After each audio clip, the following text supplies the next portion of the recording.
All right, it is 5:30. I will call this policy committee meeting to order. Ms. Dooley, may we please have a roll call?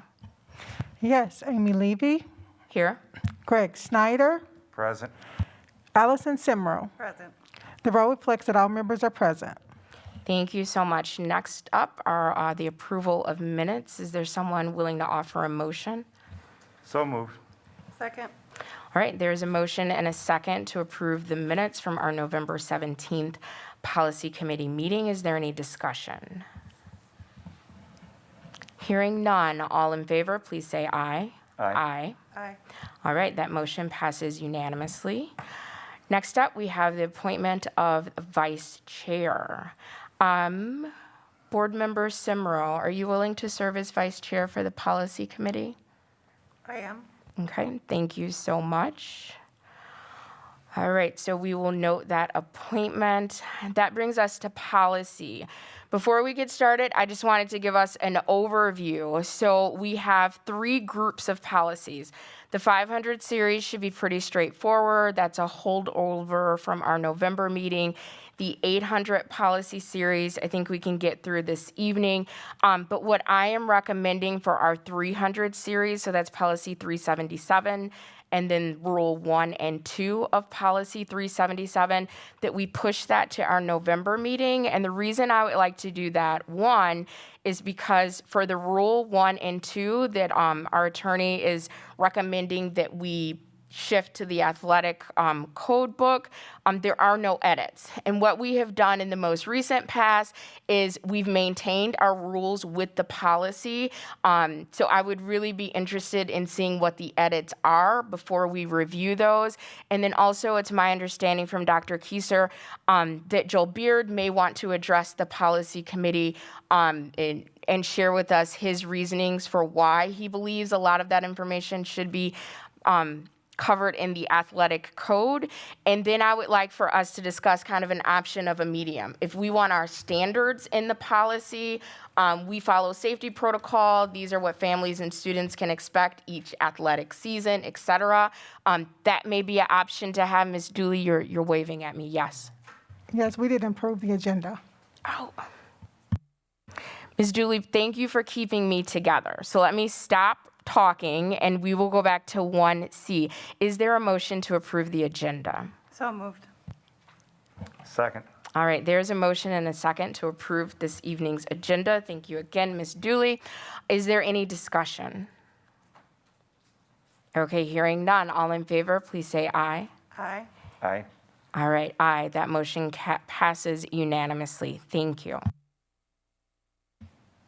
So as I was saying, is everyone okay with addressing our 2 500 series policies, our 5 800 series policies, and holding off on the 300 series until we have more information? And that's January, right? Yep, that'll be our January You meeting. said November, so I was like, right, January? Yes, That's fine. January 5th meeting. All right. Could we actually go ahead and have a motion to postpone policies 377 and rules 1 and 2 of policy 377 until our January 5th meeting?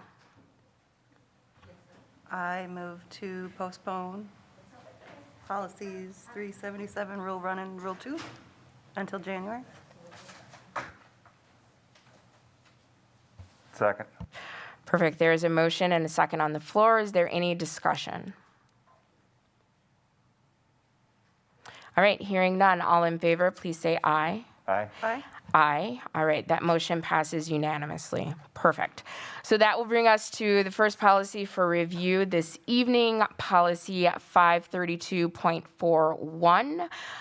Attorney Love is not with us tonight, but I'm certain we are in very capable hands. Thank you so much for joining us this evening. Sir, yep, you're muted. Sorry, happy to be with you. Yep. I think these are pretty straightforward, but let me know what you need. Okay, perfect. Thank you so much. All right, I am going to yield the floor to committee members. We'll start with you, Board Member Schneider. Any questions, comments, or concerns with policy 532.41? No, not at this time. Okay. Board Member Simro, same questions. Any questions, concerns? Policy 532.41.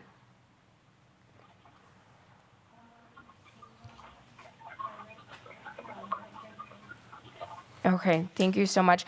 I just had one item. So under the portion that begins professional educator members that's crossed out for elimination, that next section says the administrator is directed to establish administrative guidelines to facilitate policy implementation. Staff member, that seems very awkward and unnecessary. Is everyone okay if we start at that section with staff member absences due to illness, personal business, and conference attendance will be processed and properly recorded? Sounds good. All right. Ms. Julie, did you get that edit? Perfect. Okay, if you don't mind, if we could move on to Rule 1, and then if we vote to pass those on to the full board, we can just do that together.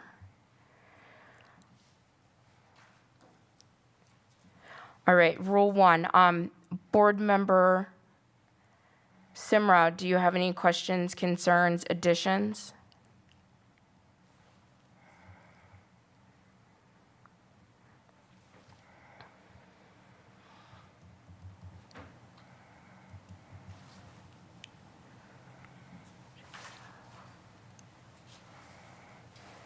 I just need a second for my notes if you'd like to go to Schneider. Okay, Member perfect. Schneider. Board Member Schneider? Not at this time, no. All right, thank you so much. Board Member Simra, you jump in when you need to. I have a few things. So on the second page where it says leaves prior approval form required, that feels very awkward to me. Are we okay with saying leaves requiring a prior approval form? Yeah. Okay. Ms. Dooley, did you get that? Yes. Perfect. Thank you so much. And thank you for restructuring it with the numbers and the letters. That makes it much easier to read. So I appreciate that. A question under number 2, leave of absence long-term. Is there a reason why long-term it's being proposed that we delete that? That was actually an original edit, and I know last time we had discussed leaving that in there, so that's an oversight on our part, because originally we were going to take it out, and in my notes, I have it circled that we were going to leave that in. Okay, so is that the same issue for number 4 with short term? Are we okay Correct. with it? Perfect. All right. So number 2 will read leave of absence long term. And then as we were discussing, one of the reasons for holding this over was to check and get information on sabbatical. Ms. Armstrong, it looks like you were coming to the podium. Was it to address that concern about sabbatical? Yeah, as Ms. Armstrong's coming to the podium, Are we, couple of as it relates to sabbaticals, we did find that the question in regards to sabbaticals currently are only offered to people with a contract, so it'd be professional educators and I believe administrators, and not others. The question regards to pay, I believe it was, they are not paid while they're on sabbatical, correct? Yes, that is correct. A sabbatical leave is an unpaid leave of absence, and it is reminiscent from the days of having bargaining agreements prior to Act 10, that sabbaticals have only been authorized for contract employees. So just for clarification, so paraeducators, custodians, et cetera, are not contracted employees. Correct. So the only group of contracted employees in the district are professional educators and administrators? Yes. Okay. And then our counselors, et cetera, fall under professional educators? Correct. Okay. is there a reason why sabbatical is not offered to non-contractual employees? No. Okay, no, You're shaking your head at simple me. work. So, Yeah, simple work. Yeah. No, we talked about, we could not find a rationale as to why it wasn't offered. There's no statutory language that prohibits it being offered to other employee groups. So I guess my other question, if I am not under a contract, can I still have an understanding? Let's say I'm a custodian and I'm able to take off a year unpaid.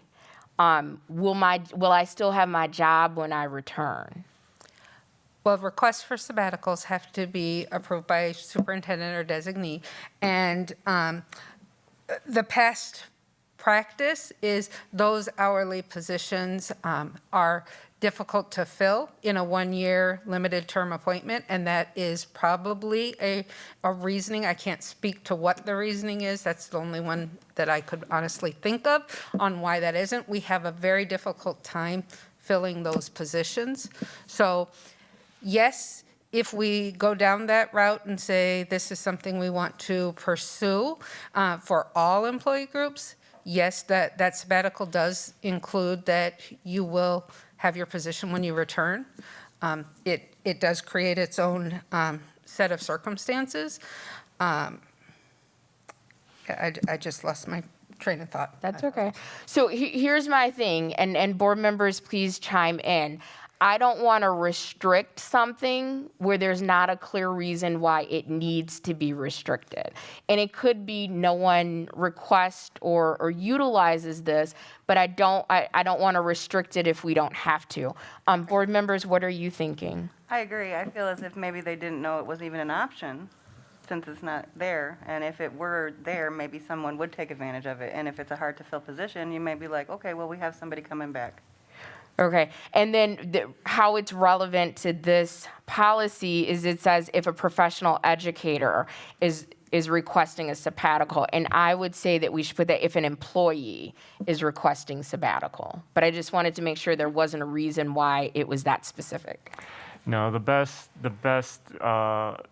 thought process that Ms. Armstrong and I could think of was much of the past collective bargaining agreements in the transition during Act 10 were moved into policy, and so this perhaps, but we cannot speak with certainty as to the specific language and how it was limited to this employee group. So. Perfect, thank you so much. So is everyone okay with 2D reading if an employee is requesting sabbatical? Correct. All right, Yes. perfect. We already addressed the long term, the short term, and then the same thing for 4A. Should that short term still be included? And then also the of absence, should that be included as well? And the only reason that I think it should is just for consistency because the header is unpaid leave of absence short term, unless I'm missing something. The original thinking of short-term and long-term is relevant to the 10 days, exceeding 10 days versus not exceeding 10 days. But if it makes it clear, if it makes it more clear, keep it in there. I mean, that was the original rationale for wanting to take it out. And the conversation, again, last time was to keep that language in there, so. Okay. And then my other question is 4F, unpaid leaves of a semester or more, that would be considered long-term. So I don't know why that section is under the header number 4, unpaid leave of absence short-term, and then it's repeated again in 5. Didn't we take out the short term for number 4? No, that was, it should be there. Yeah. That is a formatting error. It should be its own header. It should not be indented under short term. So thank you for correcting. No problem, but it picks back up with 5B, like the 1 through 3 starts with 5B. So I think F should just be omitted under number 4. Can I chime in on why that Please. was formatted that way? I Yeah. know I was not here at the last meeting, and I apologize, I was out of town. The reason that we had taken short-term off of number 4 is this entire section talks about unpaid leave of absences. Number 4F, where it talks about it being a semester or more, these are the things, number 5 should have been taken out completely. And number 4 should just be unpaid leave of absence, because everything in B, C, and D are in F1, 2, and 3. Right. So I don't know if that's what we were all just talking about, but number 4 was supposed to be unpaid leave of absence, period, because that will require the short-term or the long-term. Thank you for that clarification. I would actually advocate for keeping unpaid leave of absence short-term and then keeping 5, but removing 4F. So we keep them separate.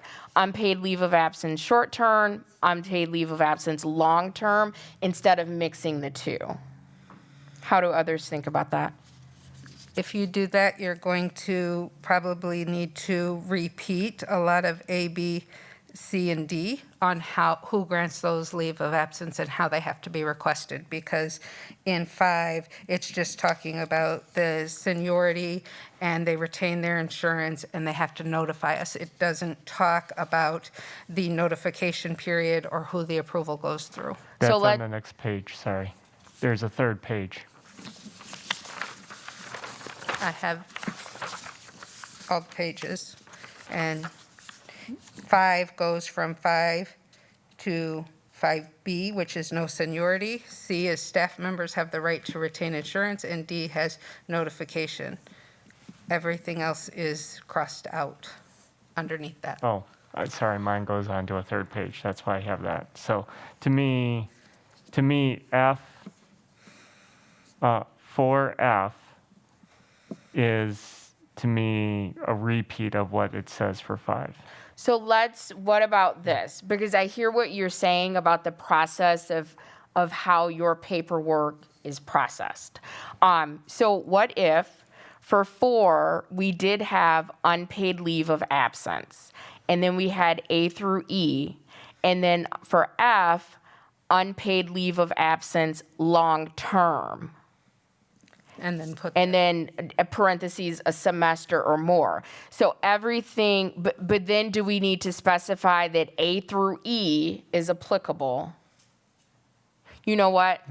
As I'm talking this out, I just talk myself out of it. I think we should keep it separate.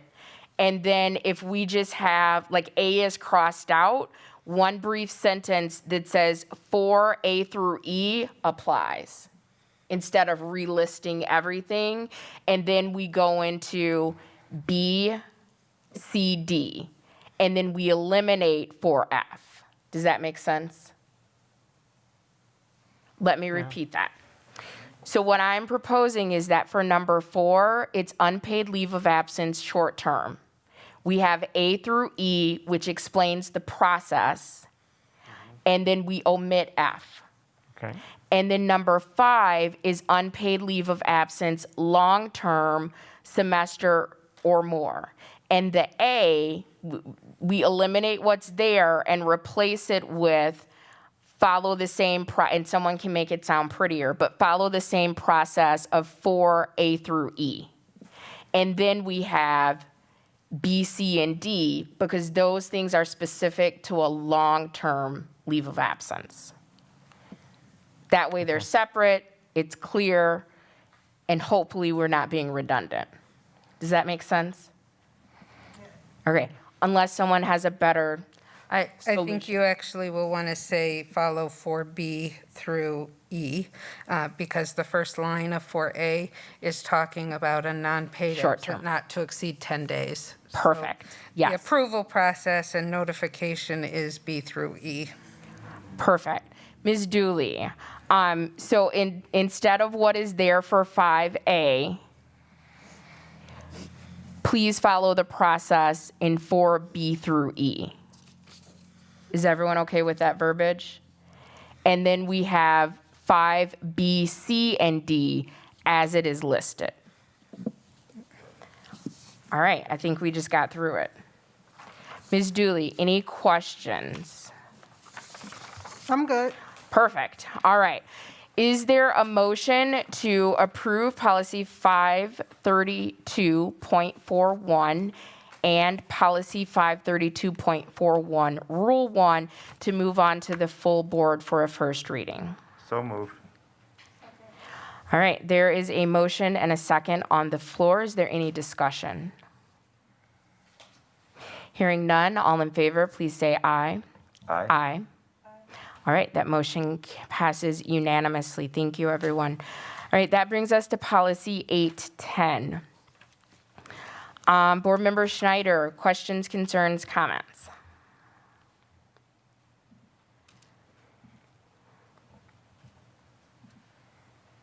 No, I think it's fine as written.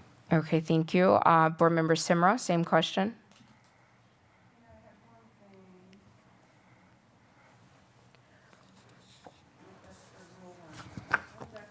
Eight, 10-year. All right. I had a little difficulty. Maybe someone can help me out. First portion, completely fine with. Am I oversimplifying this? Instead of saying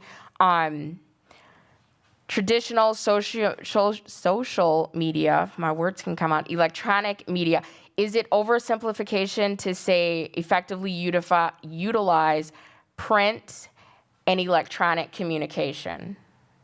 Well, traditional media also includes radio and television. Okay. Traditional and the scope of marketing Yeah, includes you are, hit your button. Oh, So traditional media would also include radio, television, and public access television as well. okay. So could we say traditional and electronic communication? Would social media fall under electronic, or do you feel strongly that that needs to be separate? I only feel strongly because we use different mechanisms for communication, i.e. Blackboard, Seesaw. So those would fall under the electronic, and then social media in and of itself would be all of those social media platforms, should we choose to expand those. So could we say traditional and social media? Correct? Oh. That would be good. Is everyone okay with that? And electronic, though, because that would encompass. I'm sorry. Electronic is not Yeah. social? Yeah, because those are newsletters, Blackboard, Seesaw, those aren't really considered social media, but they are electronic platforms that our schools use and the district uses. That's why you're here. Okay, so you are proposing or comfortable with traditional media, social media, electronic communication. We need all three of those. I would recommend that. Perfect. Everyone good? Okay. And then it got the wording, I just think we could do a little bit better. If we move down, this may best be accomplished by maintaining a continuing flow of information about significant events, noteworthy facts, and proposals for change.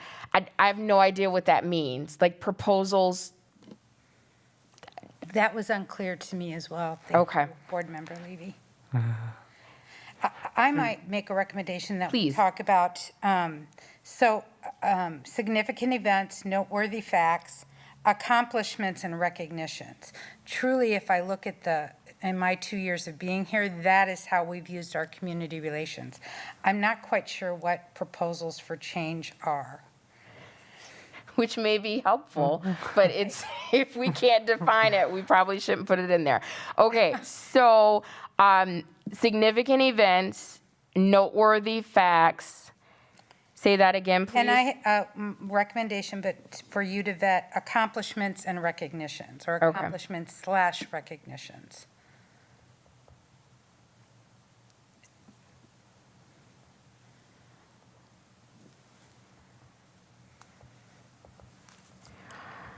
Okay, so this is where I would want input from legal. Do we need to put who determines what is a significant event or noteworthy fact? Because according to this policy, if I could submit something to the district and I deem this a significant event, why would you not publish this on your traditional social and electronic communication? current, No, she's talking, you're muted, sorry. Sorry, I appreciate the point. Who determines that right now? Well, the last line puts it in with the superintendent establishing guidelines that would flush those pieces out. So it would rest with me at this. But here's the thing, we were going to get to that, so let's put a pin in that. That last sentence makes absolutely no sense to me. It said the board authorizes the superintendent to establish guidelines which govern the area of responsibility pertaining to the central office, the principal, and the teacher. I have no idea what that means. I took that to mean was establishing the guidelines pertinent to this specific policy, so everything that comes before it, it's saying that the board is telling the superintendent, you need to delegate or establish the guidelines under which this policy will be executed upon. But areas of responsibility pertaining to central office, the principal, and the teacher? Yeah, meaning what's the role of central office in the school community relations? What's the role of the principal, and what's the role of the teacher in each of those areas? Let's do this. Could you give us an idea of what you believe that means, and we can see if we can word that so it's clear. And it could be that I'm the only one that does not make sense to. So let me do a check-in. Board Member Schneider, Board Member Simrout, does that last sentence make sense? I think it could be worded better. Okay. So Dr. Kieser, give us what you believe that means, and then let's work to make it more clear. And I'm going to defer to Ms. Christopa because she's my point person for working with principals and teachers in regards to establishing these. thank you, Dr. Kieser. The way in which it works, and I'm just going to be very clear, we have what we call an uploaded program for social media, for traditional media, and they send those stories, they come through communications. When you say that, okay, so I'm going to interrupt you. It is not to be rude. I just want to make sure that I'm understanding as we go along. Who is the they? So a teacher, Yep. a principal, a counselor, anyone out in our schools, if they want to share a story, a recognition, an honor, all of those things, a fact about their building, a fact about anyone in their building, they upload it and send it to the marketing and communications department. We vet that out on whether, great, let's do traditional media with this. Great, let's do social media with this. This story may not be, this may only be school worthy, so we're going to use electronic communication. If I'm having difficulty vetting that out, I certainly would call Dr. Kieser and say, hey, this is what I'm thinking. Are you in agreement?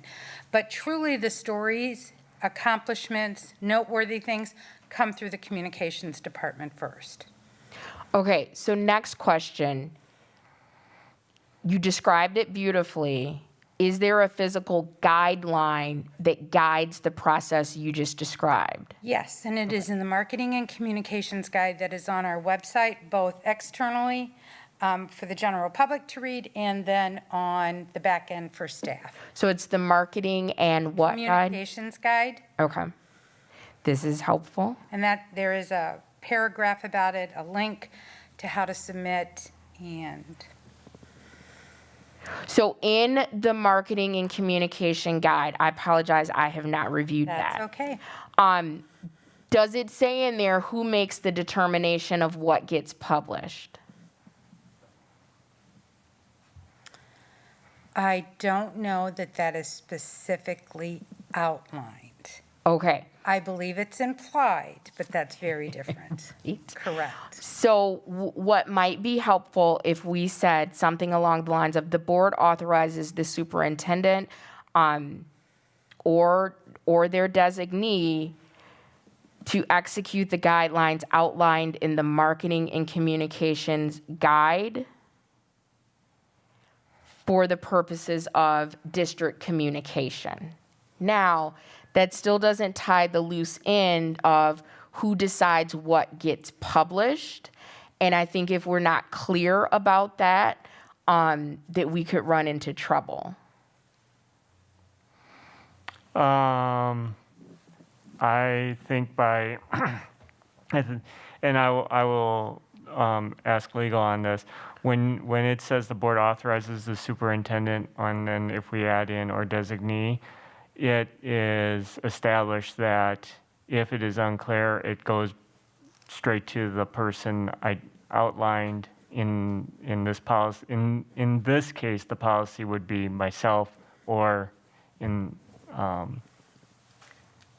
the communications and marketing department as my designee. So I agree. If it is not clearly spelled out in the guide, we can clarify the language in there. But absent that, it would fall back to myself. Okay, Board Member Schneider, go ahead, and I think I might have a quick fix. Okay, my thought would be looking at something like the board authorizes the superintendent to establish guidelines which govern the publication of information from district employees as outlined in the marketing and communication guide.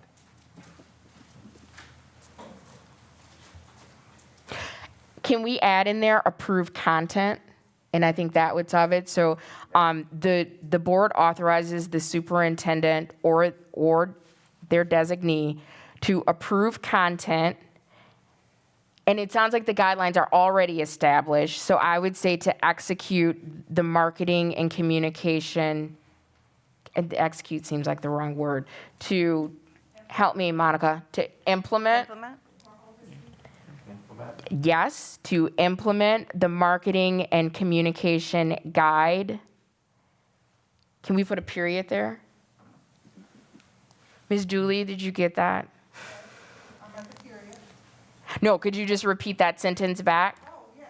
Perfect. Okay, the board authorizes the superintendent or their designee to approve content and implement the marketing and communications guide.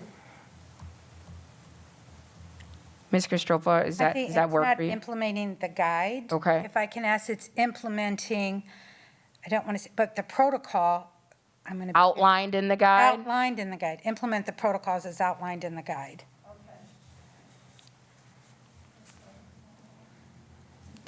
And we're good on the legal end? All right. I'm getting a nod, yes. If possible, and maybe not there, I would, and again, I acquiesce to you, but also, it's so important that we provide a mechanism for feedback and input from our Okay. community. And since this is at the school level, we want to make sure in all of our communications, we provide someone, and I don't know if that has to be policy, a mechanism to get feedback to us. I think that's a good segue into, so I think we're good for 8:10. Rule 1, I'm actually, okay, so here's my disclaimer. I'm a fan of keeping rules because I think the rule explains the spirit of the policy and how it is to be implemented. So that's my 2 cents. With this, one, thank you for providing the legal edits. I like having the responsibilities of the board, the responsibilities of the superintendent, the responsibilities of marketing, communication, and community outreach office, and the principals. So I like that that is laid out. But board members, please provide feedback on that.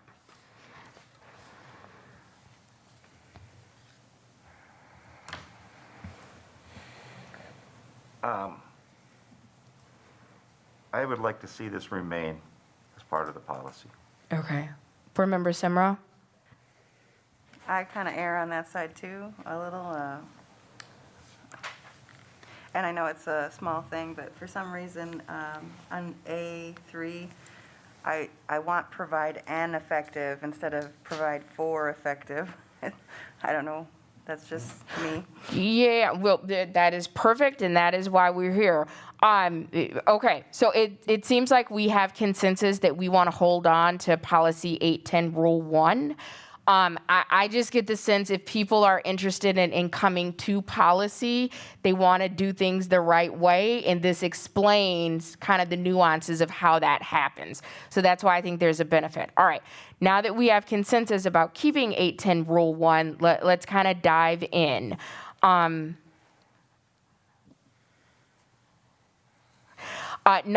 A1, I didn't get it. Serves as an instrument by which the individuals of the district provide and maintain a system of public education.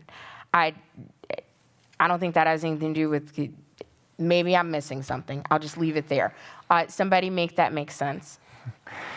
So No. so in part, the recommendation of moving this into administrative regulations, which would be a separate book tied to the policies, but editable and approved by the superintendent. The language here with the attorneys was we made a decision that we wanted to eliminate the use of the word citizen, so we simply translated citizen into individuals because Yep. that's the language we've used. Our recommendation was to eliminate this and rewrite it in administrative regulations, and then I just So- realized my issue with it. So in policy 810, we're talking about how we communicate news, activities, etc. And then rule 1, A1 went all big picture. yes. Like, yes, that's absolutely correct, but I don't know why that is appearing in the rule 1 of this policy that is specifically about communicating out programming, noteworthy events, etc. Unless I'm missing something. Yep, go ahead. I think it has more to do with the community relations area. It's providing, I agree, it's kind of in the wrong spot, but I think that's why it's probably theirs, because it's part of the community relations, the responsibility of the board to relate to the community. So are you in favor of keeping A1? It's not worded the best. I think we definitely could do better. Okay. Board Member Schneider, your input, please.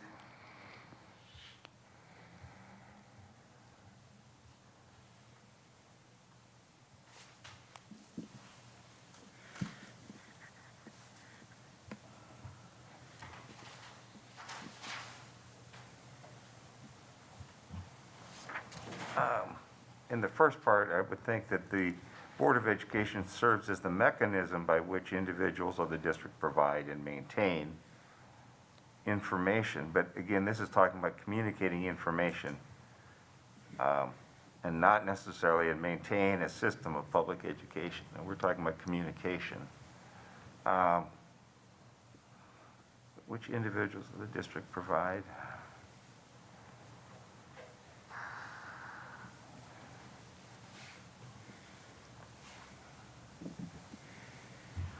Maintain a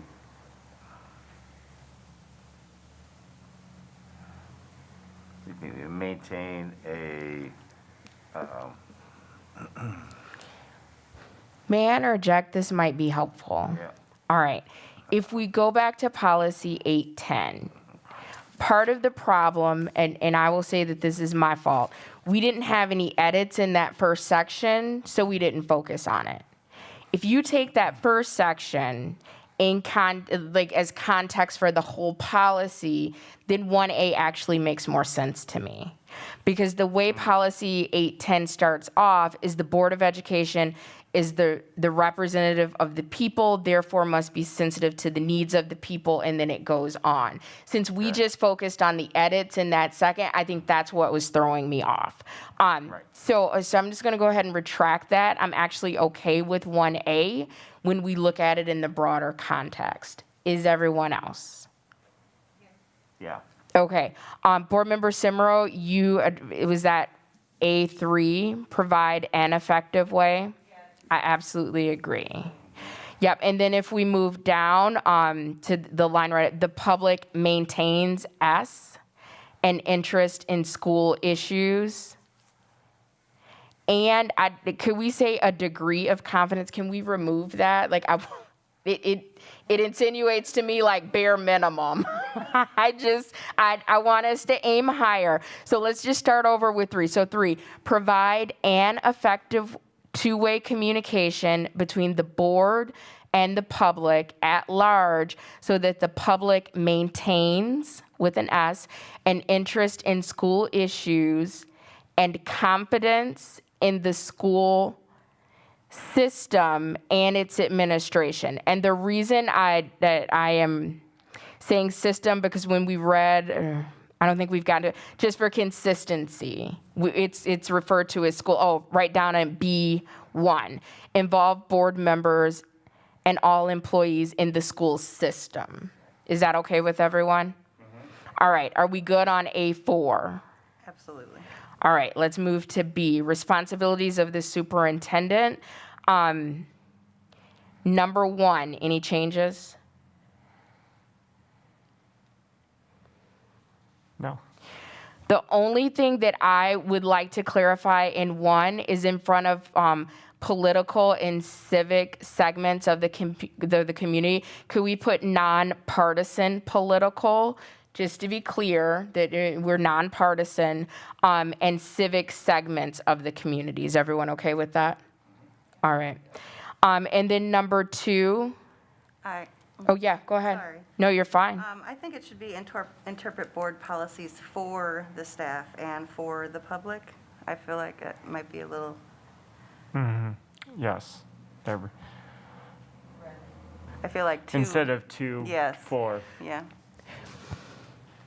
And the note that I put next to it, and I could be oversimplifying, is why is that needed? Like, if people can read and understand for themselves. So the superintendent implements board policy, but as far as interpretation of, and I don't know, Dr. Keiser, I want to hear from you on that. It definitely is, when people have questions in regards to policy, typically the person that they're going to direct that to is the superintendent. So that it is just an acknowledgement of a function that happens regularly. That makes sense. And if you're tasked with implementing, then I know Okay. you're going to be able to interpret. Correct. All right. So we're changing the 2 to 4.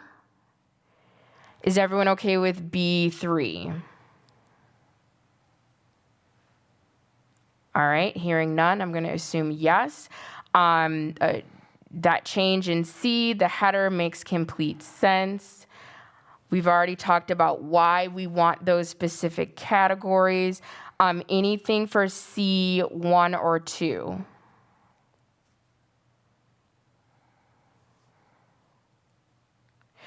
Okay, for 2, that last sentence, it didn't make sense to me. This shall not be construed as affecting any news release, event, or other political activity generated as part of a school board campaign. Isn't that obvious that the communications department of the district wouldn't get involved in anyone's campaign? I think it is an acknowledgement that if you have a sitting board member and in the actions of communicating out the work of the school board, that is separate from that board member also running for reelection in that. So I think it is just to be absolutely clear that anything coming out of the school district on behalf of a board member who may be running for reelection, it is not to be construed as this. Okay, I work best with examples. So let's say I was up for reelection and I decided to run again.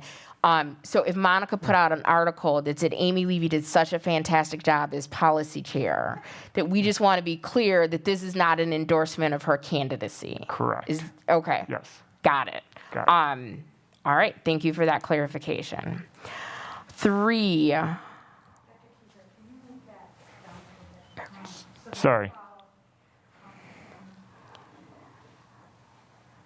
I Okay, apologize. so my issue with 3 and 4, and it might be completely fine, but I just wanted to ask. I highlighted school programs, activities, and educational programs. And my question is, can we, because it seems like those are the 3 bullet points, can we combine 3 and 4?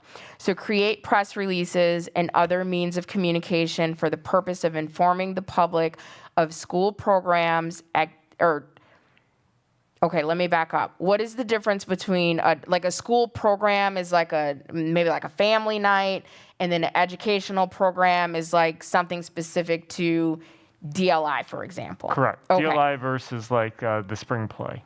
Okay, perfect. So could we have that stay and other means of communication for the purpose of informing the public of educational and school programs and activities? Okay. Just to consolidate 3 and 4, and then or maybe for 4, guidelines shall be provided to guard against exploitation of the schools, school personnel, or students by commercial or non-commercial interests. I think that could be its separate, like that could be number 4. Does that make sense? Yes.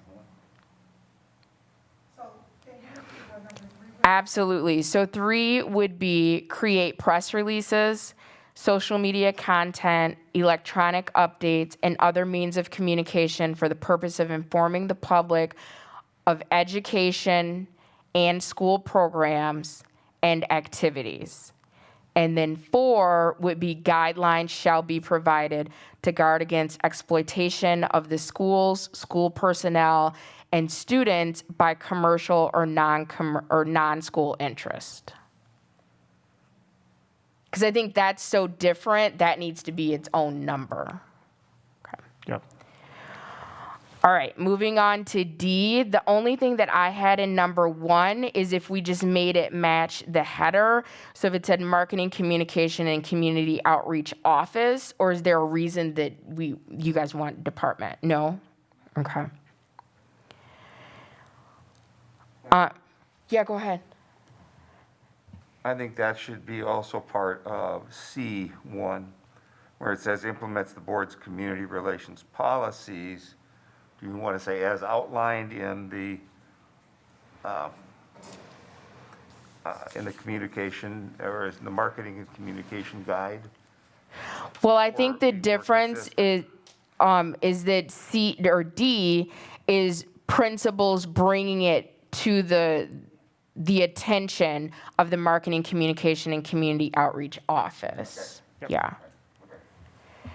And then responsibilities for teachers, bring to the attention of the principal programs, comma, activities, or recognitions. Could we get rid of that first or? And then my only question, Ms. Kristropa, thank you for kind of outlining the process. As the way you described it, if I heard you correctly, anyone can send information to your office. That is correct. But that's opposed to what's in policy. Correct.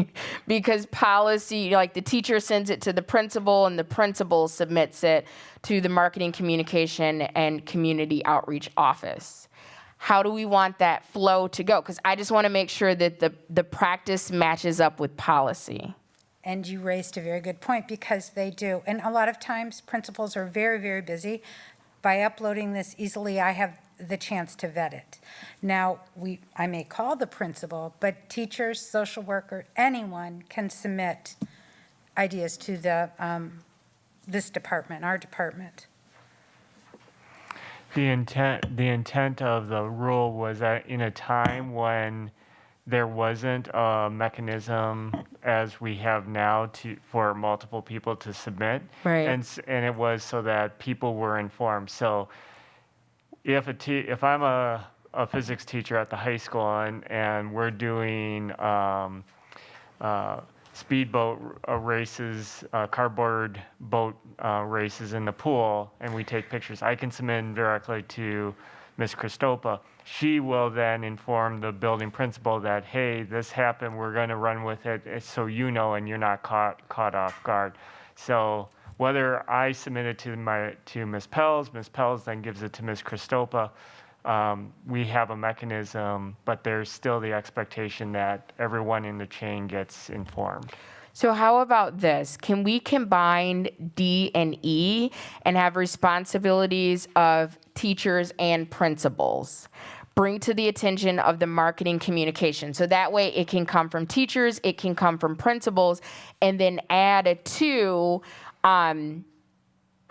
Do you confirm back with the teacher, like, yep, we're gonna go with that story?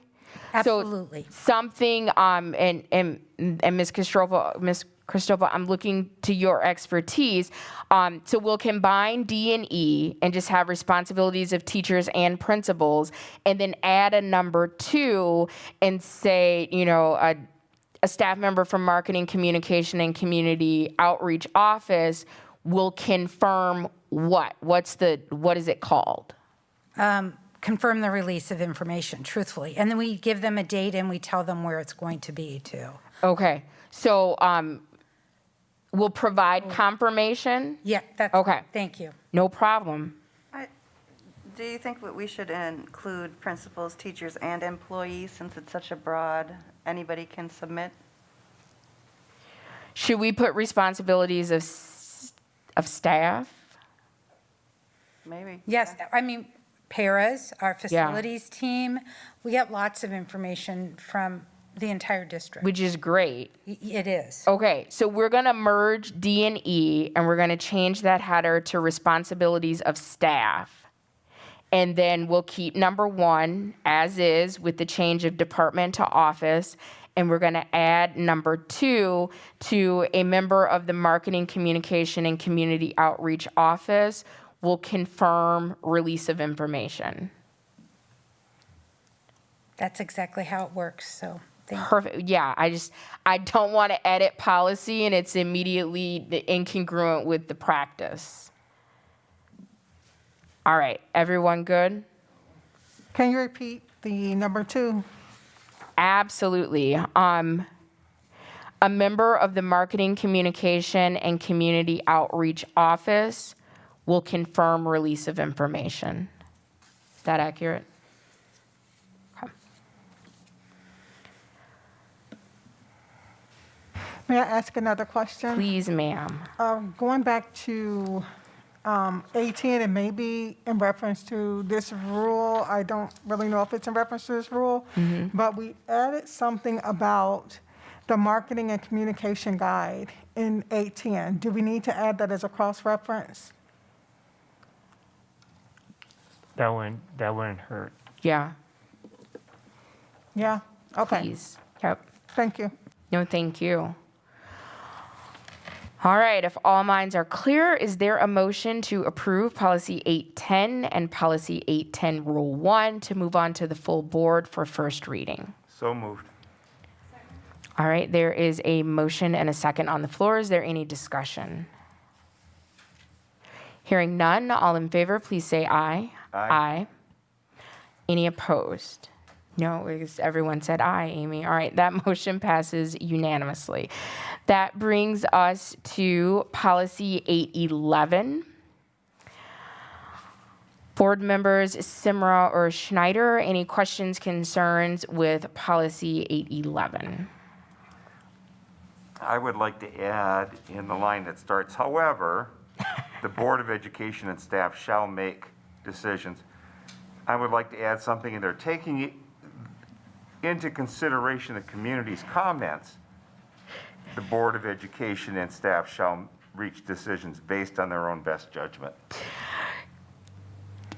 Board Member Schneider, I am laughing because it looks like you read my notes. Yeah, that felt very, we're going to give you an opportunity to say what you want, and then we're going to do what we want to do. So yes, what I had removed, however, and said the Board of Education and staff shall make decisions based upon all information and sound judgment. Balancing the interest of the district. Does that sound okay? That sounds great. Yeah, when I read that, it felt very dismissive.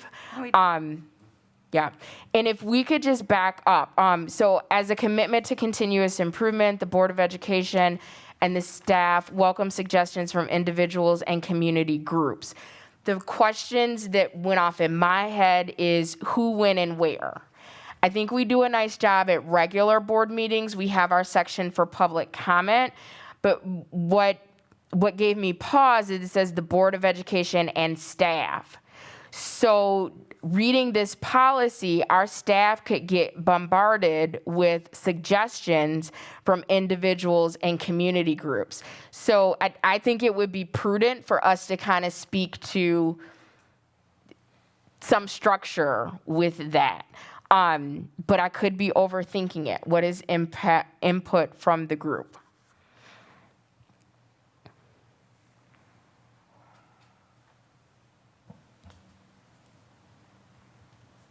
I think that we do need to put some mechanism in some way that that is going to take place. Otherwise, you could read the policy and says, well, you're going to do that, but.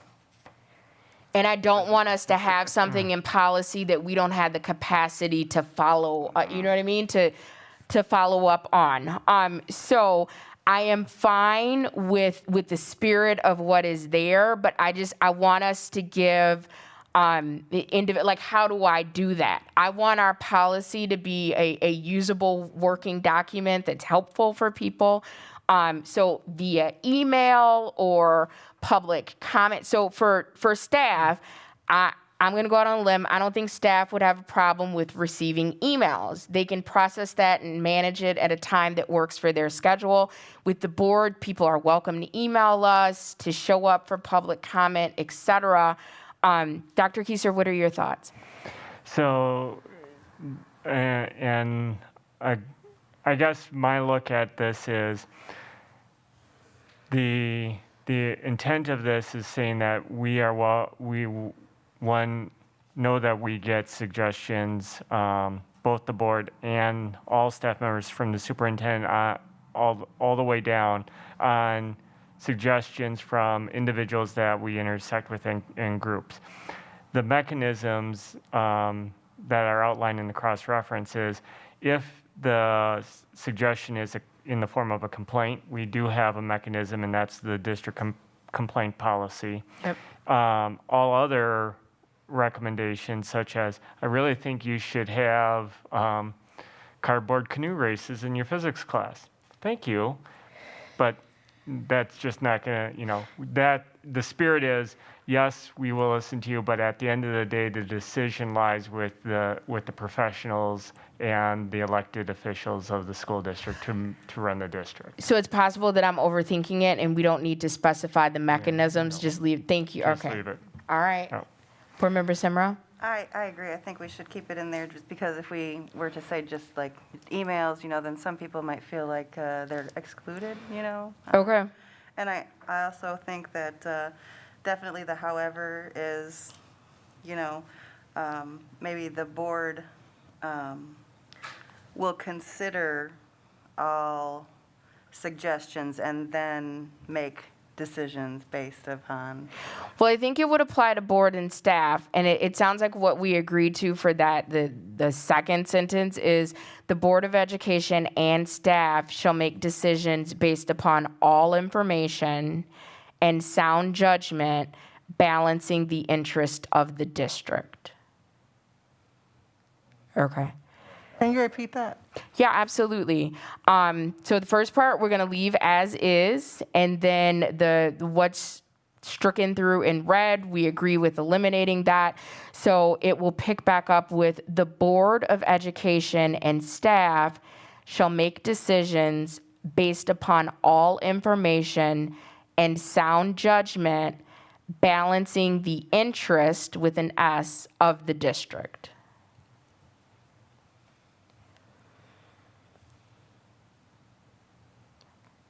All right, are we okay with policy 811?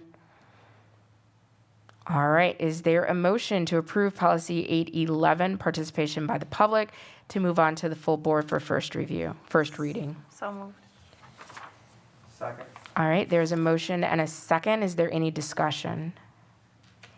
Hearing none, all in favor, please say aye. Aye. Aye.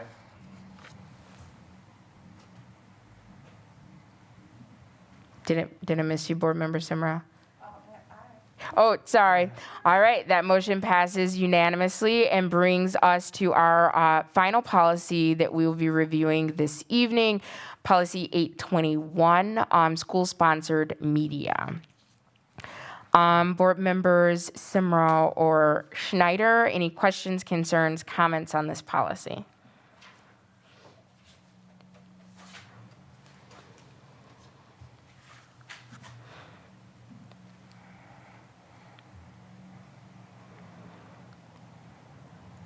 All right.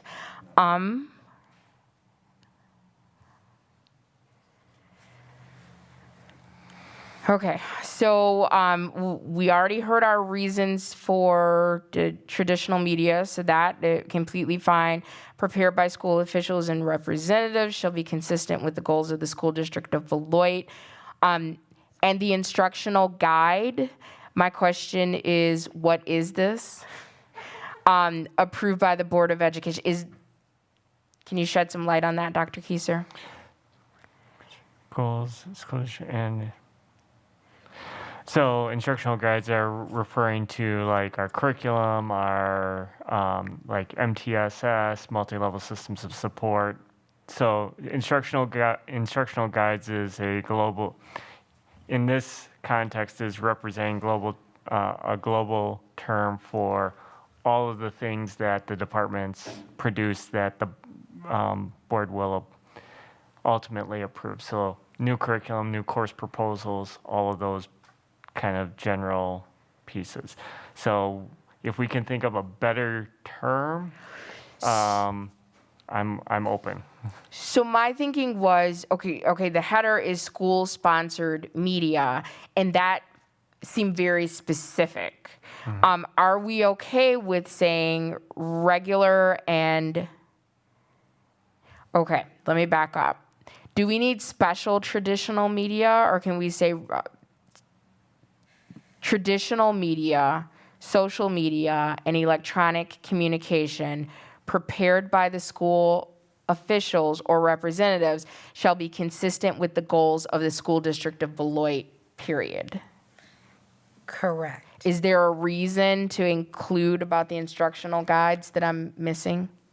No, I think eliminating it would not diminish from it, and the use of regular and special just simply was referring to regularly scheduled communications versus as well as unintended or quote special. Okay, so maybe we leave that, but like regular and special communication cadence through traditional? Yes, but what I'm a little concerned about is Yes. the wording, and this may not change, in the title, school-sponsored media. I don't know what that means. And if I have to execute on this, I mean, is the media being sponsored? Are we sponsoring them? Something maybe for future, but I don't know what that means, because that term may have been effective in 2012 or 1980, but it doesn't translate. Translating today would be district-sponsored media. Correct. Thank you. And therefore, the schools have the ability to do some media, but all media requests for interviews, for anything going out, goes through the communications department. Okay, so you propose that we, in our edits of the policy, edit the name to district-sponsored media. Correct. Okay. All right, Ms. Dooley, did you get that? I did. Perfect, thank you so much. So regular and special, what did I just say? Regular and special communication cadence through traditional media, social media, does that work? All right, we got it? Perfect. And then we'll end the sentence at School District of Beloit. Okay, next to announcements. Yes, go ahead. Should we keep the Board of Education part in there and just remove the instructional guides, though? Yeah, that's what I'm saying. We're gonna put the period after School District of Beloit. You don't need to approve anything because because that approval was the part that we stricken. Yeah. Okay, so under the header of announcements, the building principal shall be responsible for routine So maybe I'm old school, but I think like while kids are having lunch, the announcements during breakfast, should that be more broad and maybe communication? Correct, because Okay. they do use Blackboard and other mechanisms to communicate with families, correct. So should we change that header from announcement to communication? All right. Excellent. So the proposal is to change the announcements header to communication, and then that first sentence will be, the building principal shall be responsible for routine communication to staff and parents/guardians. The second sentence, Should be office instead of department. yep. And then announcement resources, including the PA, I think that S in system should be lowercase. And then if we go down a little bit further, and other electronic communication, I think that's supposed to be means. Yep. So we'll change that to means. And then I didn't have any other notes. Are there other board members that have additional edits for policy 821? All right. There is a Yeah. repetition of the word electronic school newsletters, electronic school newsletters. So in that, Well, see, it said newspapers and newsletters. Are those different? Yeah, there was one, yeah, it said newspapers and the next one was news. thank you, and that wouldn't, yes, at the Can we high put school. newspaper or newsletters? Yes, thank you. No problem. All right. If all minds are clear, is there a motion to approve policy 821 to move on to the full board for a first reading? So moved. All right, there's a motion and a second. Is there any discussion? Hearing none, all in favor, please say aye. Aye. Aye. I keep missing you. Okay, perfect. That motion passes unanimously. Anyone who maybe just joined us, we made the decision at the beginning of the meeting to postpone the review of policy 377 and rules 1 and 2 of that policy to our January 5th meeting, which is the next meeting date. The policy committee will meet again on, One more, 822.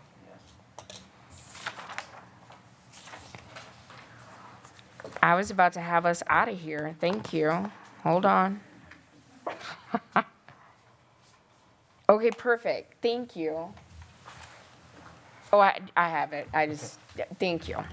All right. Not yet. Policy 822, news media relations.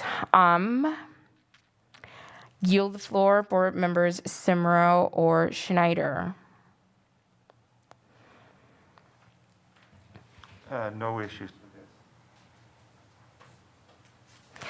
I just have a question. Okay, so that first section is going to read, the Board of Education welcomes the participation of traditional media, social media, and electronic media in promoting the objectives of education in the district and elsewhere. Is there a reason if our students travel somewhere, so it's still district related, just a different geographical location?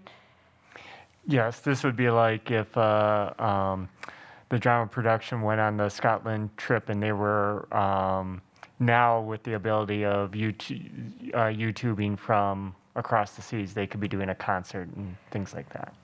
Perfect. All right. Traditional media, social media, and electronic media coverage of school activities are presented in the public interest. That seemed a little awkward to me. What is the intent behind that? And let's see. Promoting the objectives in the coverage, school activities that are presented in the, again, I think it's older language, media Okay. coverage of school activities and events, period. I would put I would just strike the, I would say school activities and events and then cut it off there. But the sentence wouldn't, yes. The way it works out is we live stream games now. We have video work that we're doing and all of this, so I think it needs to be in there. But I agree, and then we share that out with you're the right. media. But I'm not quite sure it has to be as, So how about traditional media, social media, and electronic media coverage of school activities are presented to promote community access to our events? Yes. Does that capture the Excellent. spirit of what happens? Okay. As opposed to my sentence fragment that would just go nowhere. It's okay. The road to nowhere. It is okay. So it's to promote community access to what? To district events, I think that's broad enough to cover whether it's sporting event or a play or anything that could be live streamed. Okay, and second question, when you read the sentence, after-school activities, are you omitting that and events because you didn't mention it, or is it okay to leave that in there? No, please leave that in there. Yep. Okay, thank you. Thank you for catching that. All right. Any other edits for consideration for policy 822? Okay.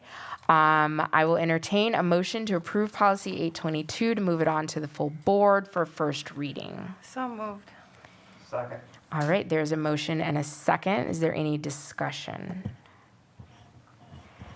All right, hearing none, all in favor, please say aye. Aye. Aye. Aye. All right, that motion passes unanimously, which actually brings us to 3A, which is next meeting date. The policy committee will meet again on Wednesday, January 5th, 2022 at 5:30 p.m.